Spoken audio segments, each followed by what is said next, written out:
Yo, you guys, this is Blacklist of the Abyss, and you're watching my review for World Trigger Chapter 56.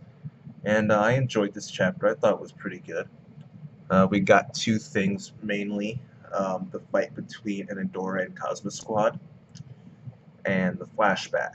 Okay, it starts off with us learning about Shiro's side effects. As a matter of fact, we learned about side effects in general. There's C class, B class, A class, and S class. For some reason, the Japanese really like S class. Like, why?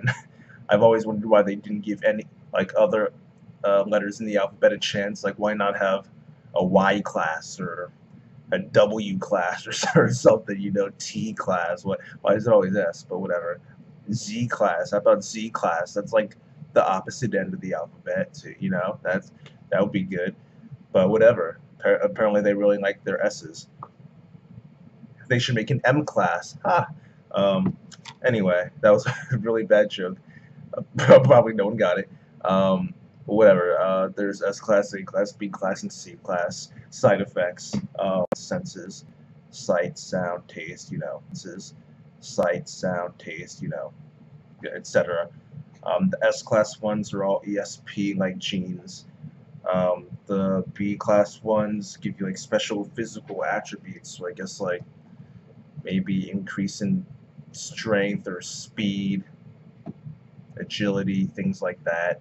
And A rank was super skill, so I guess that's just some kind of like ability that just doesn't fit in the other categories.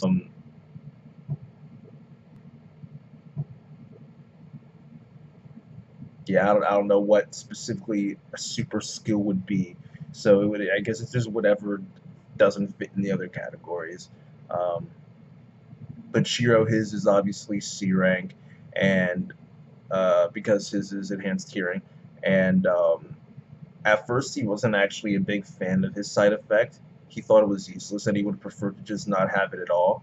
But Cosmo walks up to him one day, and he says that he sees potential in it, right? And with help from Usami, actually, they're able to use Shiro's side effect along with the chameleon trigger to pretty much push Cosmo's squad up to A rank and become one of the top teams in Borders. So yeah, obviously they're not the strongest team, of course. That belongs to Takuma, all right. But yeah, one of the best. One of that. Their aim is to be the best, but Konami. I mean, I don't know. It's probably not gonna happen. But whatever. Maybe one day. But no. But whatever. That pretty much covers the flashback. As far as the fighting goes, Enedora, his trigger is kind of like Gene. Well, not anymore, but it's like the Fujin. All right, so the blades are coming up out of the walls on the ground, stuff like that. It's pretty cool, just like the Fuji. It's a pretty cool ability, but he just can't hit them. He can't hit them because they're using the sound and they're dodging it. Yeah, it's simple. Yeah, but he's actually able to figure that out. So he's actually pretty smart. Like you think he's like one of those stupid guys who just loves to fight, but he's actually pretty smart because he's deducing a lot of stuff here. All right. So not only does he figure out that they're using sound, but he also figures out that they want him to lose his temper so that they can get an opening and attack. All right. So he kind of just goads them in, and he just gets them to bite. I mean, he just plays them like a fiddle. Like he literally just gets them to do exactly what he wants. Okay, at first he tried to confuse them with multiple sounds, but once that didn't work, he pretended to lose his temper and just say screw it and like skewer the entire building. And with Shiro and the other guy, Ryu, something like that, Rio, uh, they serve as decoys. So Cosmo goes in and cuts Enedora's head off. And when I first saw that, I'm like, no way. No, there's no way they could beat him that easily. There's no way. There's just no way. And sure enough, his head just like reattaches, right? And then he takes out Cosmo by creating blades inside of his body, all right? And then ending.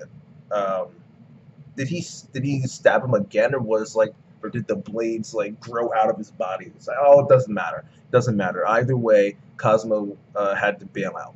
Okay, but it was all on purpose. He knew their plan, and he was able to manipulate them into doing exactly what he wanted by tricking them into thinking he was losing his temper when he really wasn't.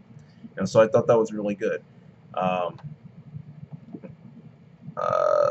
so right now, Shiro and Rio are like the only ones left.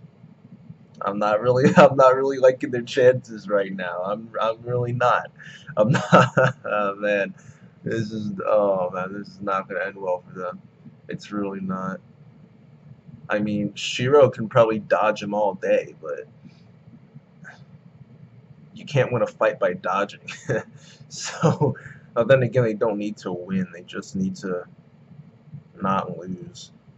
So hey, maybe that's what they'll do. Maybe they'll just keep him busy until he's eventually told to retreat by High Rain or someone. Who knows? Maybe. Um, what else did I want to say? Oh, when his head got cut off and it reattached, it was like it kind of liquefied a little bit. However, Enedora said himself that, oh, you thought my whole body liquefied, didn't you? Well, no, you're wrong. So, uh, that's interesting. He confirmed that his whole body is a black trigger, but his whole body didn't liquefy, he said. So that's interesting. Maybe he's just like a Logia type. Like maybe he didn't legitimately liquefy his body, but maybe his body is just like that um, when his trigger is activated. Maybe he's just becomes intangible in general and you can't hit him. Like maybe when he said he didn't liquefy his entire body, he meant that he didn't like activate an ability that would allow his entire body to liquefy.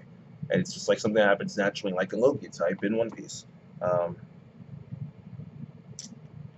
Either way, there's still some things left to figure out, but I'm sure we'll find them out eventually. This chapter was called Cosmo Squad, and what Daisuke Ashihara tends to do is have like the same chapter title chapters, and it'll just say Cosmo Squad 1, Cosmo Squad 2, what's happened there. And he'll just do that, so I'm assuming we're going to there. And he'll just do that, so I'm assuming we're going to stick with Cosmo Squad for at least a few more chapters, so I'm sure we'll find out eventually. But yeah, that's it, you guys. The chapter was kind of short, actually. I remember when I got to the end of it, I was surprised, like, wait, it's already over.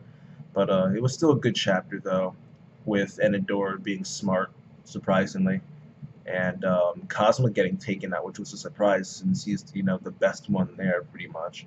So that was a surprise. But yeah, I'll give the chapter an 8.5 out of 10. It was kind of short, but still we got a lot there. So yeah, that's that. I'll give the chapter an 8.5 out of 10. Rate, comment, subscribe, and I'll see you guys next time.